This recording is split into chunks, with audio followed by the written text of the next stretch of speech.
Thank you. And now it's my pleasure to introduce our next speaker, who is also from California. He's a sixth-generation Californian and native of the greater Los Angeles area, he represents nearly 1 million residents of the 27th Senate District. And he was first elected to the Senate District in November 2016. I'm talking about Senator Henry Stern, who has chaired the Senate Natural Resources and Water Committee since 2018, where he has worked tirelessly to bolster the state's wildfire preparedness, push to have the state address the climate change emergency, improve our democracy, and fight to help some of California's most vulnerable members. He has also been recently appointed as chair of the Joint Legislative Committee on Emergency Management and to the board of the California ARB. In addition, Henry Stern sits on the Senate's Budget, Environmental Quality, Judiciary, and Energy, Utilities, and Communication Committees, as well as the Budget Subcommittee on Resources, Environmental Protection, and Energy. He's a very busy guy. We're thrilled to have him here today. Senator Stern. Great to see you. Thank you, Amy. It's very exciting to be here. I remember when this conference was just an idea. I heard about it off in Egypt, and she's like, "We're coming to California." It took us meeting up in Sharm el-Sheikh at COP27 to get all the way back home. That's the scope of what the Climate Registry does. It literally is trying to save the whole world with better math, good standards, and bringing people together like the people here today. It's really an honor to be in the room with Lieutenant Governor, Lieutenant Governors, and my former colleague and a federal leader that you're going to meet soon, I hope, in Kate Gordon, who we miss very, very dearly, but our loss is the nation's gain. So I chair the Joint Committee on Climate Change, which oversees all climate policy in the state of California, which is varied and vast. But we know that there are opportunities, especially for people like you all in this room, to do more than say business as usual. So when we're thinking about, what does it mean to take climate action as a state, we have all the sort of backbone fundamentals. The ZEV mandate, AB 32, the cap and trade program, and all those sort of pathways to get, say, statewide emissions reductions down to whatever target we're at, wherever we're at. We have a 2030 target coming up, and the Air Board says they want to exceed that. I think they can even do more.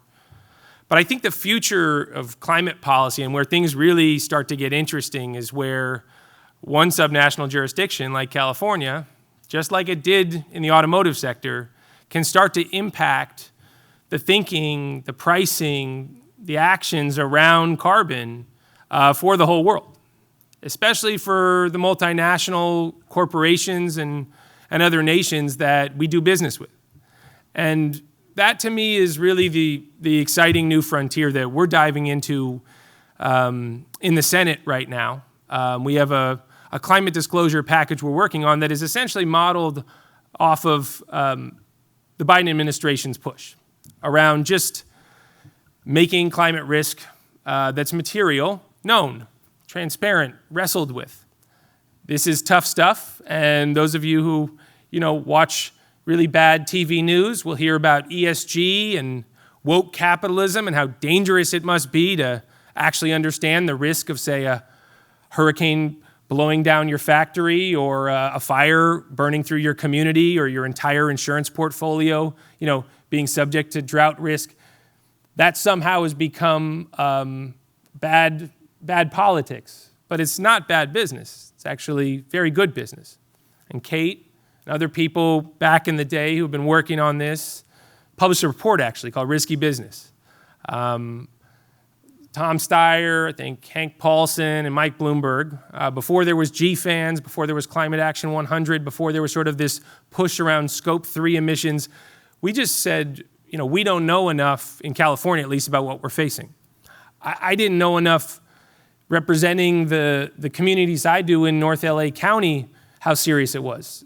I'm saying I got caught flat-footed and my whole community burned down overnight. I lost my own apartment in the Woolsey fire.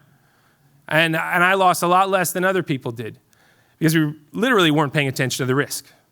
And it goes from just one, person in an apartment to the entire global finance sector to just pull our heads out of the sand and face some uncomfortable truths.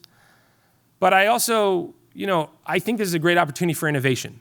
And I think especially the people in this room who spend time thinking about how to get protocols right, what those details are that need to be sweat, how to actually quantify emissions reductions and look at verification standards and permanence and all the things that the registry does, that new startup companies that are quickly emerging, like Persephone, I know, is in the room, people who are operating in the sector. So the Climate Leadership Award goes to Bank of America, right? And rightly so.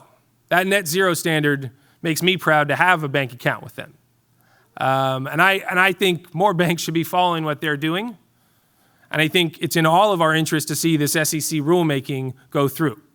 And if you all do one civic lesson today, weigh in however you can in whatever channel you have to see that we get an SEC climate disclosure standard through before this fall, like now, because it's ready and we can do this now. That would be my big ask. It's not my bill.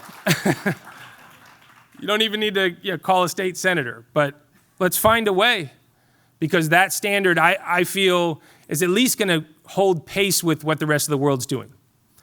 Japan and the UK are moving on ISSB. Europe's pushing ahead on Article 7. You can't do business now in about a week with Canada unless you're disclosing Scope 1 all the way to 3 emissions. That's coming right now. So in California, as a subnational, we're looking at this evolving marketplace and all the global leaders we have and all the companies we're so proud to have, frankly, who are pushing this space and saying, okay, how can we do our part? So we introduced a package of bills that have been mirrored in a couple other states around the country. New York has some similar legislation. We're having discussions with some folks in the Midwest actually right now, and then a little bit from our Northwestern partners from Mr. Inslee's backyard, who will be so sorely missed as well. But I have a feeling we won't see the last. It's not the last we're going to see of him as governor of Washington. He's going to be pushing all of us. That scale initiative, we're really counting on him to keep working with Secretary Kerry and keep moving that ball forward. But California isn't in the business of playing catch up, and the United States ought not be either.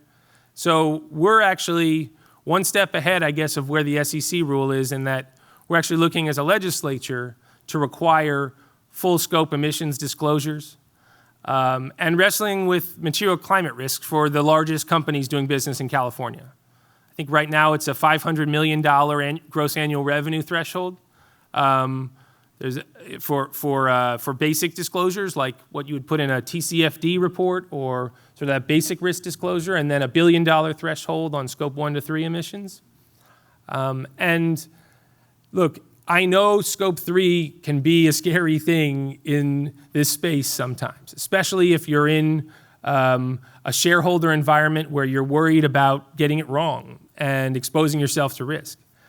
But I truly believe that space, right, like all the shadowy corners of our global energy markets, that we really can't know what the carbon intensity of Russian oil is, right?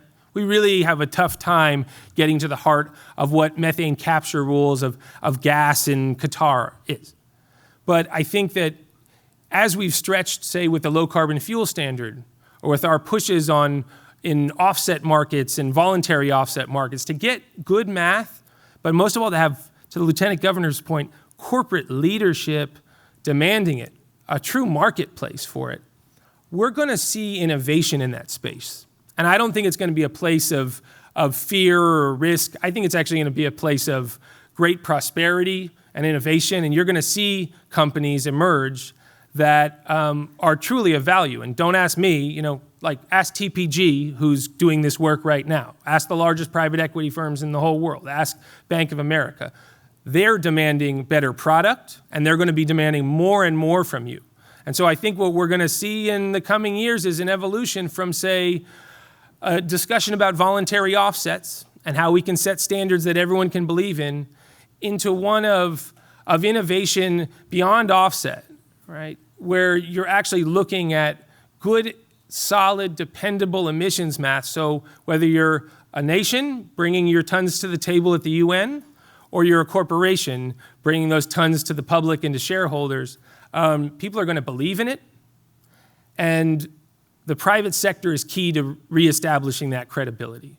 So I would just encourage you all, if you have the time, interest, to engage in Sacramento.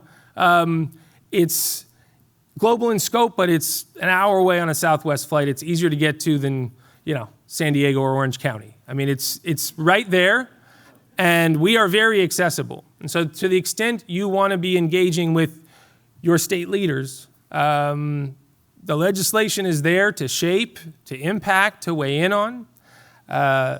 We're not such a big deal that you can't just have a conversation, and there's a lot of brain power there to be had. So I would encourage everyone to just leverage that opportunity with access and drive the innovation capital of the world to do more beyond just what we're doing within our borders, but to think about the future of emissions disclosure and of carbon finance as a whole. Because I still believe that markets can solve climate change. And I don't believe that the IRA is enough. And I believe it's completely necessary and like manna from heaven, but not enough.